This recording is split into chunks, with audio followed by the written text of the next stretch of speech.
Kenapa saya kemudian meyakini agama yang saya anut hari ini ya, Nasrani? Memang pertama saya harus bersyukur sekali ya, ini buat teman-teman juga yang lahir dalam keluarga Kristen, itu bukan kutuk tapi berkat guys. Dulu saya merasa hidup dalam keluarga Kristen itu jadi beban.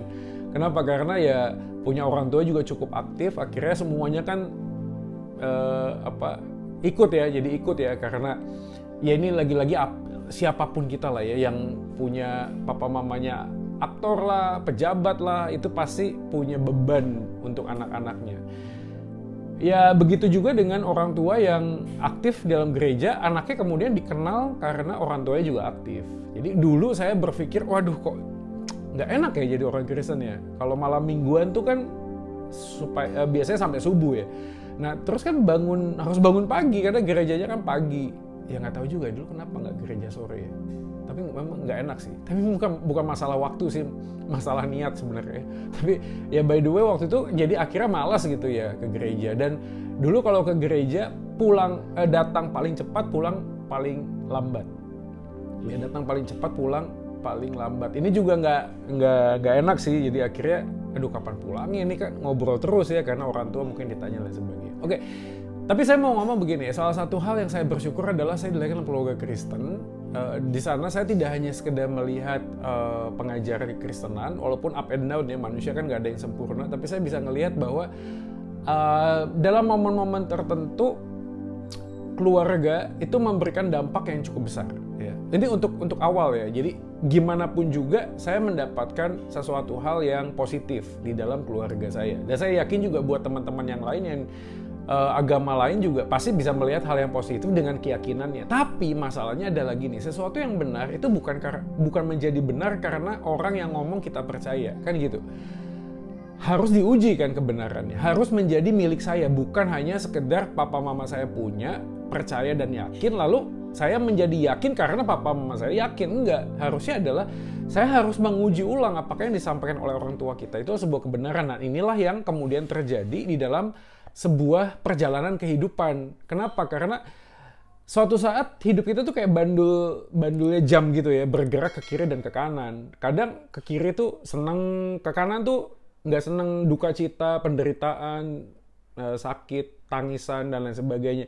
Manusia tuh nggak bisa cuma ada di satu titik aja, karena gimana pun juga saat kita ada dalam titik kehidupan yang enak, yang baik, yang gembira, yang senang, kita kadang bisa, ya kalau ngomong Tuhan pun yang nggak begitu banget sih ya. Tapi begitu udah sampai dalam perjalanan hidup yang sulit, kita mulai mencari sebuah jawaban dan mencarinya kepada Tuhan. Nah, waktu sampai kepada sebuah titik itulah kita dipaksa. Nah, saya sebenarnya salah satu yang dipaksa untuk memikirkan ulang tentang dua pertanyaan sebenarnya. Mungkin teman-teman juga udah pada tahu. Yang pertama adalah kalau nanti lu mati, lu bakal kemana? Apakah kamu yakin dengan pasti kamu punya tempat di surga?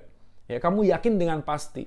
Lalu pertanyaan kedua adalah kalau kamu mau ke surga, syarat untuk masuk surga itu apa gitu. Nah, ada dua pertanyaan yang mungkin menggugah saya ya waktu itu ya. Saya memikirkan ulang, iya ya. Gue Kristen, kata orang percaya Yesus yakin masuk surga. Tapi kata orang itu bukan saya yang benar-benar memahaminya gitu loh. Itu kata orang. Nah, apakah keyakinan orang itu bisa meyakinkan saya? Ya belum tentu lah. Benar nggak sih? Kan kita juga harus memfilter. Jangan-jangan dia juga nggak ngerti apa yang dia omongin. Nah kadang-kadang kan gitu, iman tuh jadinya lompat dalam gelap, tau gak sih? Iman tuh hanya percaya pada sesuatu yang memang gak ada dasarnya. Dasarnya itu gak fragile banget, rapuh banget. Dasarnya tuh gak bisa dijadikan sebuah alasan yang cukup kuat. Gini deh contoh, konkretnya saja lah. Kalau misalnya lu sakit, lu datang ke dokter, lalu diperiksa, dokter bilang kamu harus dioperasi. Oke ya. Dioperasi ya perutnya, terus gimana? Harus dibelek dok? Iya, harus dibelek. Kan kita nggak serta-merta, oke deh silahkan. Kan nggak gitu kan. Kita kan mikir kan. Mikir tuh kan perlu sebuah kepastian, keyakinan. Makanya ada second opinion. Nah keyakinan itu bisa muncul gimana? Ya kita mulai lihat sejarah dokter ini misalnya ya, bisa diakses misalnya. Oh dokter yang merawat saya pernah melakukan operasi sebanyak 500 pasien. Dan yang meninggal 501. Itu yang satu siapa tuh? Bonus ya. Kita kan jadi nggak yakin dong. Ya walaupun dia dokter, walaupun dia ngomong dia bisa menganalisa, kan nggak serta-merta terus kita ngomong, oke silakan belek lah perutku gitu kan. Enggak kan. 500 dioperasi, 501 meninggal. Ya gue nggak yakin lah. Pasti kan cari yang lain. Jangan-jangan nggak perlu dioperasi kan gitu.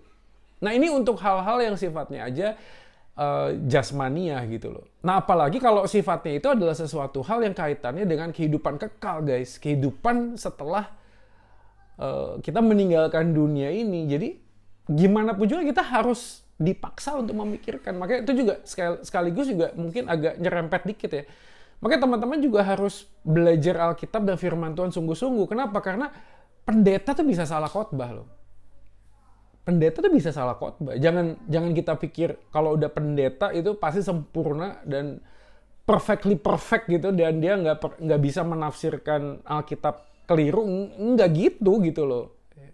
Makanya ada banyak orang yang terlalu fanatik sama pendetanya, begitu ajarannya menyimpang dia nggak mau tahu. Yang penting gue yakin nih pendeta baik gitu ya. Sampai suatu kali tuh kejadiannya gitu, terus tiba-tiba terbongkar lah, tau nggak sih, ini terakhir tuh rame tuh. Pastor Brian, ini gue ngomong gini karena udah terbuka kan, udah inkrah lah ya mungkin ya.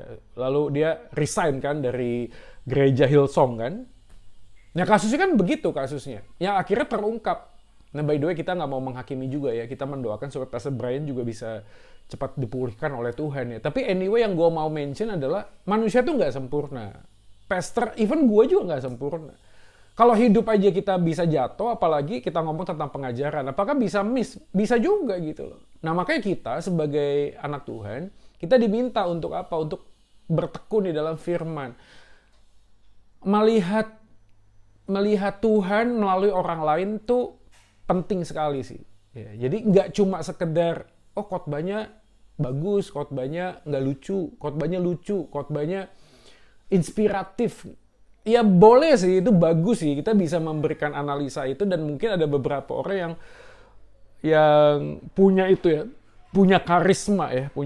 Tapi kan nggak bisa berhenti sampai di sana guys. Karena kita harus berpikir apakah yang disampaikan sebuah kebenaran. Makanya cara menafsirkan Alkitab yang paling baik adalah biarkanlah Alkitab itu menafsirkan dirinya sendiri. Nah kalau ada sebuah teori, sebuah konsep, sebuah pengajaran yang diangkat dalam satu bagian tapi bertentangan dengan bagian yang lain, ya kita perlu memikirkan ulang gitu loh. Tapi kembali kepada topik tadi ya. Maksud gue gini loh. Kalau kita nggak meyakini dan mempunyai sebuah jawaban yang pasti berdasarkan apa yang kita cari, apa yang kita gali, apa yang kita temukan sendiri, rasanya apapun keyakinan yang kita sedang pegang hari ini masih nggak kokoh ya, tau gak sih? Ya, masih nggak kokoh. Makanya Tuhan Yesus di dalam Alkitab mengatakan ada dasar batu, ada pasir gitu ya. Begitu ada gelombang badai yang datang, bisa terombang-ambing. Nah itu, kalau pengajarannya nggak berdasarkan kepada batu penjuru itu, sang batu penjuru kepada Kristus yang adalah firman yang hidup itu, kita akan kesulitan. Oke. Jadi gimana? Kenapa gue yakin tentang kekristenan? Yang pertama adalah kekristenan itu memberikan sebuah jawaban yang sangat logis ya, dengan mengoptimalkan rasio. Wah, ini penting nih. Kenapa saya meyakini kekristenan? Jawaban yang pertama adalah karena saya mendapatkan jawaban yang logis dengan mengoptimalkan rasio. Apa maksudnya? Kadang-kadang waktu kita ngomong tentang agama, ada beberapa tipe orang. Tipe orang begini, saya yakin agama saya ini benar, keyakinan saya ini benar karena saya punya pengalaman. Nah, ini biasanya dalam konteks ini kelompok mistikisme, mistik. Jadi bagi dia tuh yang penting agama tuh bukan difikirkan tapi dialami. Beberapa orang yang masuk dalam kelompok ini memegang sebuah konsep kebenaran itu berdasarkan pengalaman spiritual, pengalaman subjektivitas. Saya punya mimpi, saya dapat mimpi tahun segini, saya melihat orang baju putih, kuda putih, jenggot putih, dan itulah Yesus. Come on guys, beberapa orang lain juga yang punya mimpi, baju putih, kuda putih, jenggot putih, tapi agamanya bukan Kristen. Bisa juga gitu loh. Kecuali waktu lo lihat orang itu naik kuda putih, jenggot putih, baju putih, itu ada name tag-nya. Oh ya, tulisannya di sini Yesus Kristus. Nah, itu berarti oh itu Yesus tuh. Kan nggak bisa kita ya anyway gue juga nggak mau membuat mimpi itu atau kejadian spiritual itu didiskreditkan ya, nggak ada meaningnya. Ada sih meaningnya, tapi itu kan terlalu subjektif, benar nggak sih? Yeah. Mimpi itu nggak bisa berjemaah. Mimpi itu tidak bisa verifikasi. Nggak bisa. Kecuali kalau mimpinya barengan. Dan rasanya sulit ya mimpinya barengan, punya mimpi yang sama, itu sulit sih. Nah ini salah satu yang menariknya waktu kita lihat di Alkitab. Nah ini beyond dari apa yang kita bisa pikirkan sih. Alkitab tuh kan, ini bukan masalah mimpinya, tapi Alkitab itu kan dituliskan oleh 40 penulis. Di tempat dan waktu yang berbeda. Status sosialnya berbeda, jabatannya berbeda. Ada raja, ada nelayan, ada orang biasa, ada Amos tuh apa? Penggembala domba mungkin. Ada macam-macam. Nah Tuhan pakai dalam rentang waktu ratusan tahun guys. Tapi bisa bicara dengan benang merah yang sama, yaitu tentang Yesus Kristus. Itu tuh luar biasa, bener gak sih? Iya gak? Makanya itu salah satu yang aku bilang tadi, kenapa kok aku yakin dan percaya? Karena kekristenan itu bukan dibangun dalam sebuah mimpi di awang-awang. Kekristenan dibangun dengan sebuah pemikiran logis, dengan mengoptimalkan rasio. Kenapa saya harus pakai optimalkan rasio? Karena gimana pun juga, kita nggak bisa masuk dalam konteks yang kedua nanti, rasionalisme. Rasio itu harus tunduk kepada iman, betul. Ya, jadi itu supra rasio, melampaui rasio, bukan irasional, bukan tidak masuk akal, tapi dia melampaui rasio manusia. Makanya saya tetap yakin ada mujizat. Itu yang pertama, itu tipe orang yang menganggap sesuatu agama itu benar karena dia mengalami sebuah pengalaman subjektif, mimpi, atau mungkin macam-macam ya. Mujizat mungkin, I don't know ya. Mungkin kayak gitu-gitu ya. Pokoknya pengalaman mistik lah. Ya. Yang kedua adalah kelompok orang yang tadi aku udah mention, rasionalistik. Jadi ini ekstrem yang kanan. Pokoknya kalau nggak masuk akal, gue nggak mau percaya. Makanya kelompok-kelompok orang yang seperti ini, waktu baca Alkitab, mujizat tuh bukan mujizat. Selalu akan dicari sudut pandang ilmu pengetahuannya. Misalnya laut terbelah, itu bukan laut terbelah, itu tsunami katanya. Ya tsunami, ya mau tsunami gitu ya, makanya kan air bannya langsung. Karena dalam pemahaman mereka di zaman dulu, itu ada angin-angin tertentu, jenis-jenis angin dari arah mana, itu yang bisa berhembus, lalu kemudian bisa membuat terbelah gitu lah ya. Jadi itu, anyway, itu bisa dilihat dari perspektif ilmu pengetahuan. Kelompok orang rasionalisme cenderung skeptik ya, meragukan, oh ini nggak bener, ini nggak betul. Kenapa? Karena rasionya terlalu bermain. Jadi bagi dia, kebenaran menjadi benar kalau dia masuk akal. Padahal yang kita sedang bicara ini kan suatu hal yang melampaui akal. Artinya gini, kita kan lagi ngomong hal yang metafisik ya. Metafisik tuh melampaui fisik kita kan. Ini kan bicara tentang Tuhan yang tidak nampak kan.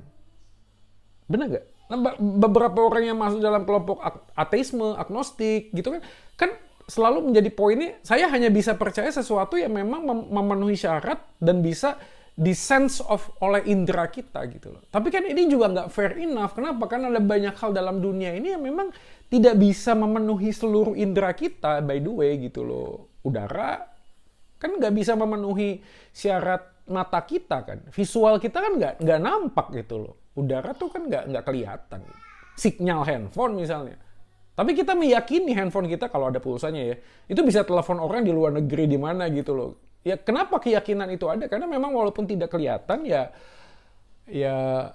tetap ada. Tapi anyway, kembali kepada topik tadi, rasionalisme adalah orang yang memberikan sebuah konsep, gue mau percaya sesuatu kalau masuk akal. Nah kelompok yang ketiga ini cukup banyak sih, kelompok musikus seniman ya maksudnya, yang bekerjanya tuh dengan mood, tau gak sih?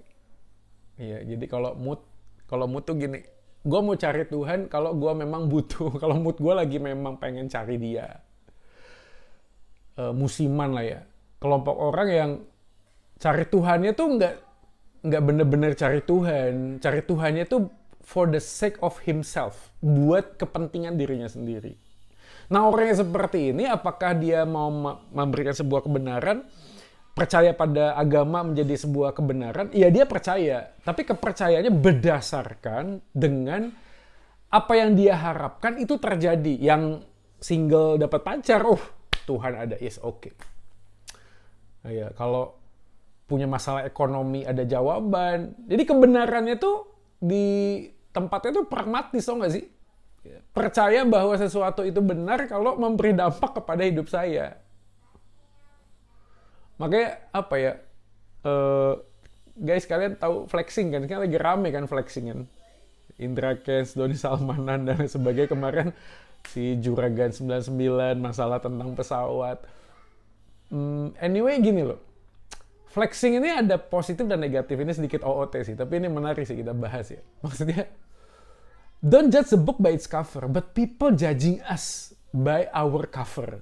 Oke? Kalau lu adalah anak Tuhan, anak raja, oke? Gue anak raja. Tapi gue nggak menunjukkan sesuatu yang menjadi identitas anak raja, tau gak sih? Anak raja tuh nggak mungkin naik beca. Anak raja tuh nggak mungkin jalan kaki. Anak raja tuh naik Lamborghini, tau gak sih? Anak raja tuh naik Harley Davidson. Anak raja tuh sugih, kaya anak raja itu.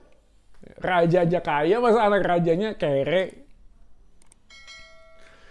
Jadi masuklah sebuah konsep yang kita kenal dengan prosperity gospel, Injil kemakmuran, yang mencoba untuk mengkonfirmasi keberadaan kita sebagai anak Tuhan yang diberkati dengan flexing materi.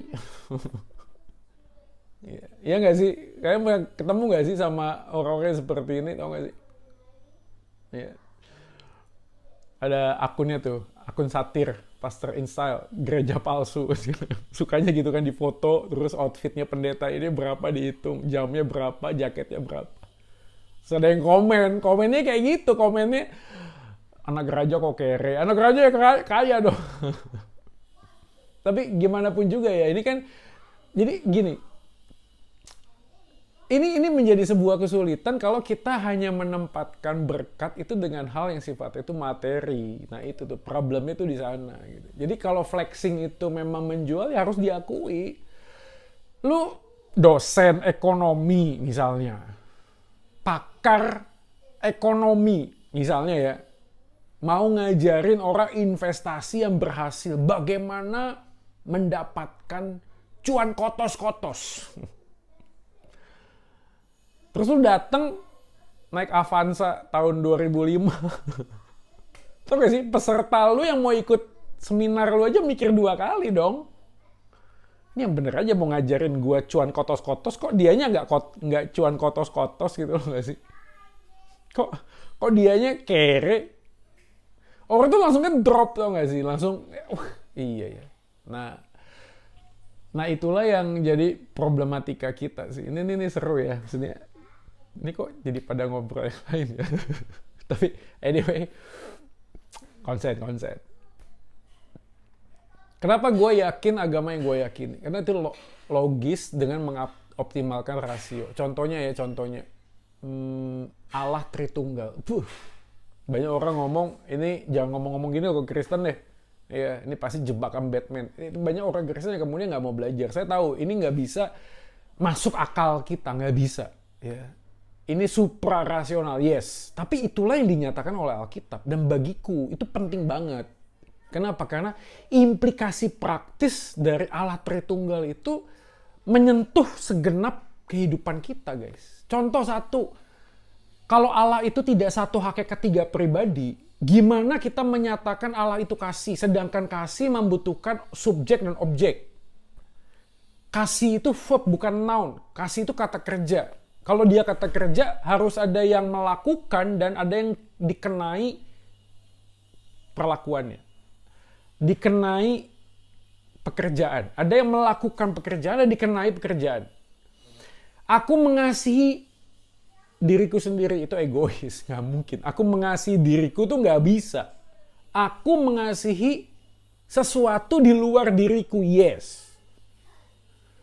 Nah kalau Anda bicara Allah itu monoteistik murni, ya, singular murni, tunggal yang tunggal gal, sebelum segala sesuatu ada, Allah itu tetap kasih atau enggak? Kan jadi runtuh dong. Betul nggak? Doktrin tentang kasihnya kan nggak ada jadinya. Kalau dia kasih berarti Allah butuh objek lain untuk dikasihi. Jadi kalau dia butuh objek lain, dalam satu sisi atribut kealahan yang maha kuasa dan independen luntur. Benar nggak? Karena dia jadi butuh sesuatu untuk bisa mengasihi. Sedangkan Allah harusnya independen, dia tidak butuh sesuatu di luar dirinya, kan harusnya begitu. Nah, Allah Tritunggal menjawab kesulitan itu. Kenapa? Karena dia satu hakikat, tiga pribadi, Bapa, Anak, Roh Kudus. Jadi kalau Bapa, Anak, Roh Kudus, ini tiga-tiga itu beda gitu loh. Walaupun secara hakikat sama. Ya mungkin ini bukan analogi yang pas ya, tapi gampangnya gini deh. Kalau di rumah ada kursi, meja, lemari, semuanya itu dari kayu, itu hakikat. Hakikat yang dimiliki oleh kayu, oleh lemari kayu, oleh meja kayu, oleh kursi kayu. Hakikatnya ada. Tapi kalau ngomong apakah meja itu kursi, apakah kursi itu meja, apakah meja itu lemari, enggak. Sesuatu hal yang tidak dimiliki oleh lemari, ada nggak? Ada. Yaitu dia tidak ada kakinya. Kalau ada kakinya meja, kaki meja. Kaki lemari ada nggak? Nggak tahu ya. Tapi anyway, yang saya mau sampaikan adalah nggak terlalu, harusnya kita bisa memahami, walaupun itu, wah gimana ya caranya menggambarkan? Banyak sih, ada yang gambarkan dengan matahari lah, ada cahayanya, ada mataharinya, ada panasnya lah. Nggak bisa sempurna sih, namanya juga kan contoh ya, analogi ya. Nggak mungkin bisa perfect. Tapi aku gambarnya adalah, ini menjawab bahwa kalau Allah itu adalah kasih pada dirinya sendiri sebelum segala sesuatu ada. Apa yang terjadi? Bapa mengasihi anak, anak mengasihi Roh Kudus mengasihi Bapa. Mereka saling mengasihi, tapi mereka adalah tiga pribadi yang berbeda. Ini salah satu yang saya dapatkan. Kenapa gue yakin kekristenan? Kita menyembah Allah Tritunggal, dan implikasi praktis dari Allah Tritunggal itu sangat menarik. Kenapa? Contoh sederhana. Yesus, waktu dia berinkarnasi, mengambil rupa menjadi manusia, kemanapun dia pergi, dia selalu akan berkata, aku melakukan kehendak Bapa. Aku akan melakukan kehendak Bapa, melakukan kehendak Bapa. Seakan-akan ada orang yang ngomong, Bapa ini lebih atas daripada anak. Nah ini gimana menjawabnya? Karena satu hakikat. Jawabannya adalah iya benar sih gitu loh. Jadi dalam konteks tertentu yang harus kita pahami adalah Bapa itu memang ada di atas. Anak itu yang diutus, tapi itu kalau dalam sudut pandang relasi. Tapi pada waktu ngomong tentang ontologis, keberadaan dirinya, Bapak dan anak ini satu, sama, sederajat. Contoh-contoh gini lah, contoh. Gua dosen. Begitu ada di kelas, mahasiswa datang gitu ya, dia akan nunduk. Siapa? Ya Pak, ya. Tapi kalau begitu sudah keluar kampus, lalu misalnya saya masuk ke dalam sebuah restoran yang pemiliknya adalah mahasiswa, ya relasinya berubah dong, betul nggak? Kan saya nggak bisa gini, gue dosen lo, kasih gue ini, nggak usah bayar, nggak bisa. Atau mungkin contoh yang paling gampang lah, main bola lah. Misalnya main bola. Main sepak bola gitu. Yang jadi kapten mahasiswa, saya jadi player. Karena dia ada di sepak bola, yang menjadi kapten adalah mahasiswa. Saya akhirnya diperintahkan, betul nggak? Pak, jangan ke sana Pak, ke sini Pak. Terus saya nggak bisa ngomong begini, jangan nyuruh-nyuruh saya ya. Gua kan dosen lo, kan nggak bisa. Kan konteksnya adalah di dalam lapangan sepak bola, bukan di kelas. Jadi kalau ngomong tentang konteks relasi, bapak dan anak dalam secara pendekatan ekonomikal ya, relasi, ya memang bapak mengutus anak, anak mengutus Roh Kudus, betul. Tapi bukan berarti bapak di atas, enggak. Kenapa? Karena keberadaan ketiga-tiganya adalah hakikatnya sama. Mungkin bingung ya, nggak apa-apa ya. Tapi ini penting, implikasi praktisnya apa sih? Gini loh. Di dalam dunia ini selalu ada pemimpin. Kalau ada pemimpin, selalu ada yang dipimpin. Nah problemnya kan gini, yang mimpin, yang dipimpin kan secara hakikat ontologis ya, secara hakikat kan manusia. Benar nggak sih? Gua misalnya, pastor sebuah gereja, mimpin jemaat, menggembalakan jemaat, kan nggak mungkin juga terus ngomong semuanya sama, enggak. Saya mimpin jemaat, tapi saya manusia, jemaat manusia. Secara ontologis, saya dan jemaat di hadapan Tuhan sama nggak? Sama. Sama-sama manusia berdosa. Tapi begitu masuk dalam aspek relasi, karena ada konteks bergereja, ada pemimpin. Jadi yang dipimpin jangan ngomong begini, jangan ngatur saya Pak.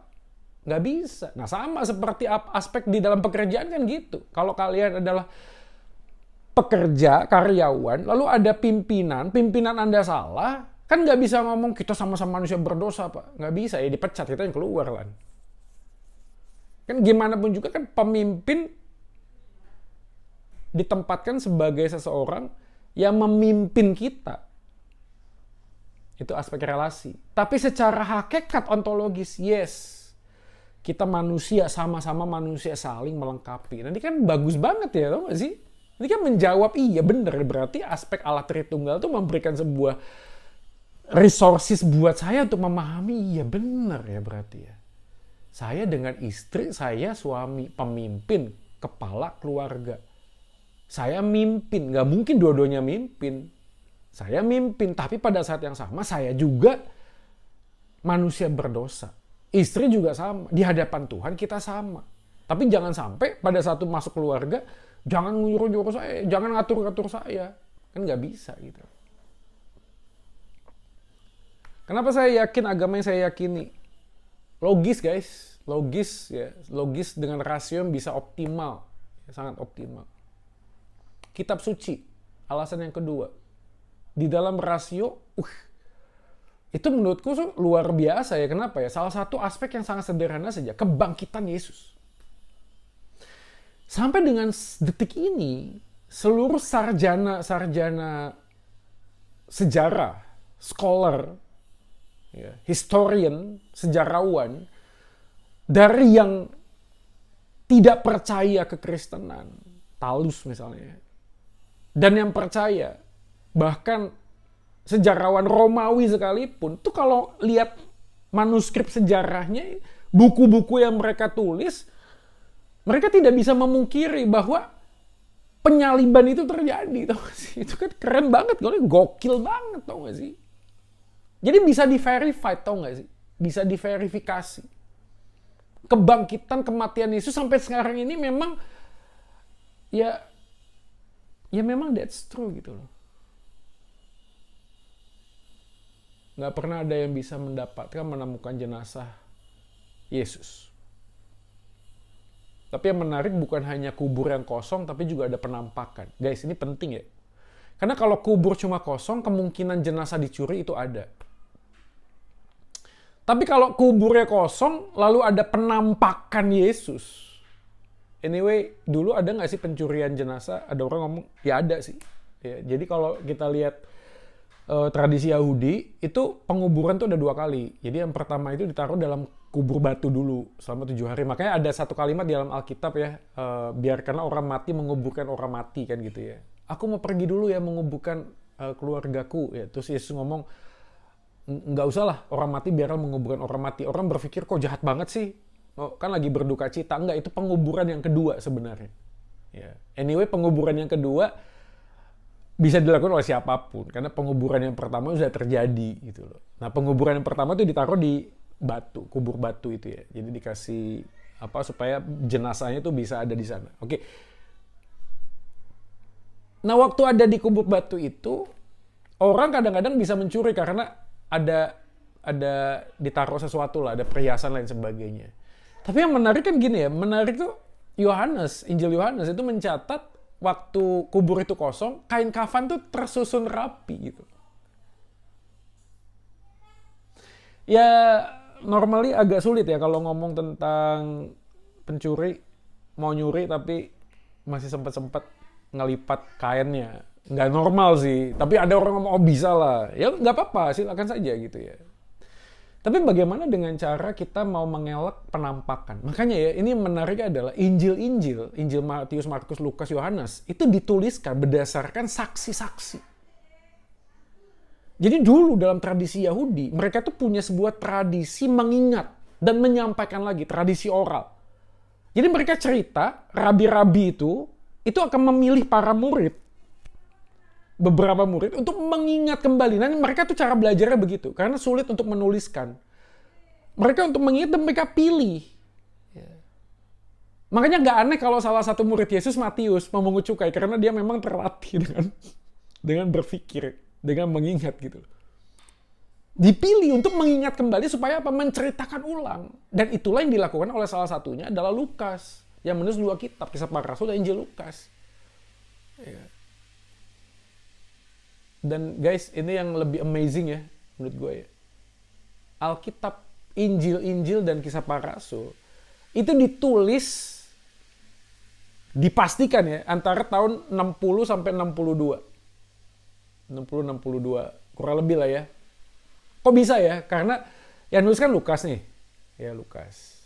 Di sana tuh kisah utamanya tuh Petrus dan Paulus. Tapi misterius kitab Kisah Para Rasul itu ditutup tidak dengan menjelaskan Petrus dan Paulus matinya. Nggak ada gitu loh. Ngerti ya maksudnya ya? Lazimnya kalau dia memang mau mengangkat tokoh tersebut, ya selesaikan sampai habis. Tapi ternyata selesai, tapi Petrus dan Paulus masih ada waktu itu. Tapi nggak dicatat lagi. Bahkan tahun 70 kan bait Allah itu kan diruntuhkan ya, tahun 70 ya. Nah, Lukas itu mencatat nubuat Yesus bahwa nanti bait Allah akan hancur. Tapi nggak dicatat sama si Lukas. Kalian ngerti nggak sih moodnya kalau orang memang mau merekayasa sebuah kisah, memang membuat sebuah konfirmasi. Yesus sudah ngomong gini, akan nubuat, ya ditulis aja. Supaya semakin orang yakin. Tapi memang nggak ada kisahnya itu. Itu menunjukkan bahwa berhentinya tahun 60-an.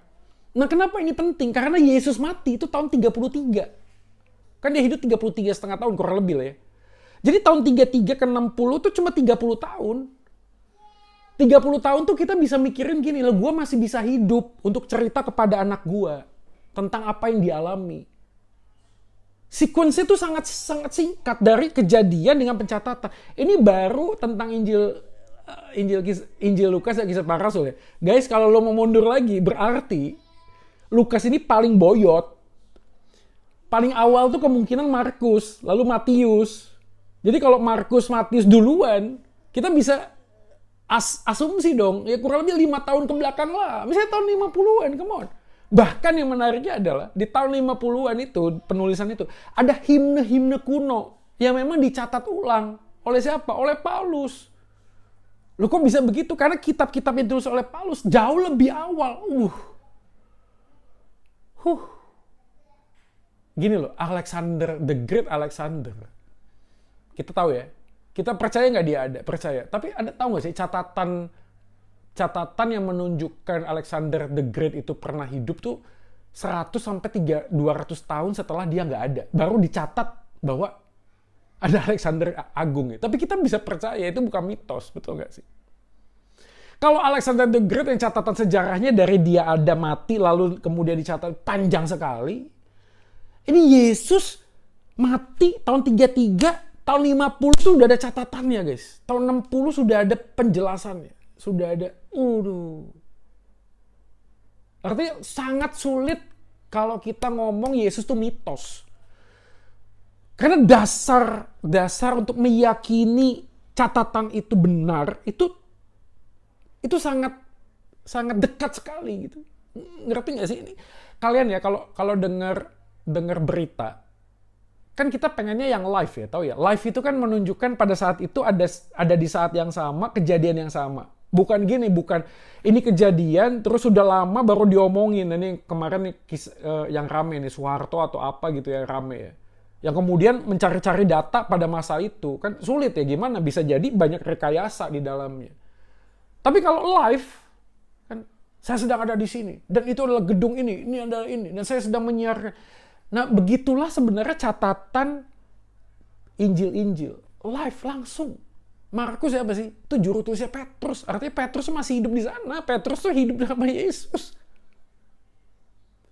Jadi deket banget gitu loh. Deket banget. Matius, pemungut cukai. Dia ada di sana, dia melihat, dia mengalami, dia merasakan, dia mendengar langsung, dia interaksi langsung. Ini belum ngomong tentang inspirasi Roh Kudus ya. Maksudnya Tuhan tuh memimpin.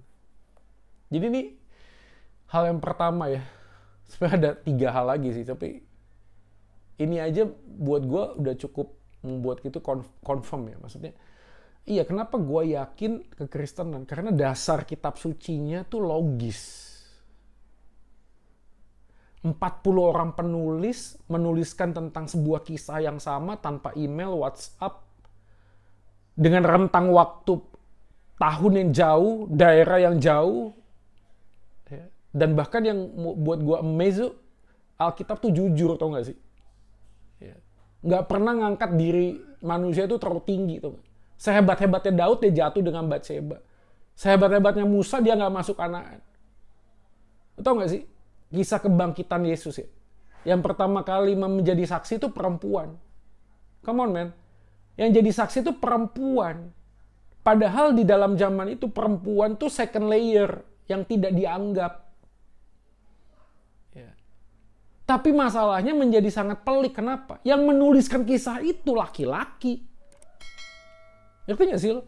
Jadi gue yang nulis nih. Gue nulis. Dan waktu gue nulis, faktanya adalah yang lihat pertama kali para perempuan. Kemana para prianya? Lari tunggang-langgang, sembunyi semua, jadi pengecut. Lah ini kan sedang ngomongin saya sendiri dong. Ngerti gak sih? Kalau rekayasa. Gue gak mau. Masa gue sebagai orang Yahudi, gue adalah seorang pria, mempencundangi pria sendiri sih? Enggak lah. Para pria akan menjadi berani, perempuan yang sembunyi. Itu kalau rekayasa. Tapi karena faktanya memang begitu. Laki-lakinya sembunyi. Dan para penulis yang pria ini jujur mengatakan ya memang kejadiannya kita para pria ini lari tunggang-langgang, yang berani itu ya para perempuan.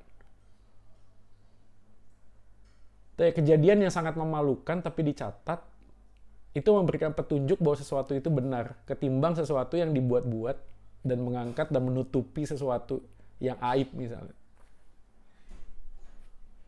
Alkitab tuh jujur ya. Alkitab itu jujur menjelaskan jabatan, kepintaran, kekayaan tidak menjamin seseorang itu sungguh-sungguh bisa survive dalam struggling di dalam dosa. Alkitab itu memberikan sebuah jawaban terhadap pertanyaan hidup manusia yang paling krusial, yaitu yang gue mention di awal. Apa sih syarat untuk masuk surga? Nah, Alkitab memberikan jawaban only by His grace. Percaya kepada Kristus, bukan dengan perbuatan baik. Loh kenapa? Karena sangat mustahil manusia bisa menjadi baik dengan sempurna supaya bisa masuk ke dalam surga. Karena sampai mati pun, saya yakin setiap manusia pasti punya dosa. Dan sekali lagi ya, problemnya adalah bukan banyak dan sedikit. Problemnya adalah kita dihitung whole life. Ya, seperti yang gue pernah bilang, kalau ada air aqua 600 mili bisa diminum, tapi sebelum diminum kena tetes racun tikus 0,01 mili dan masuk. Yang rusak tuh 600 mili guys. Bukan yang baik membuat yang jelek ini jadi baik, enggak.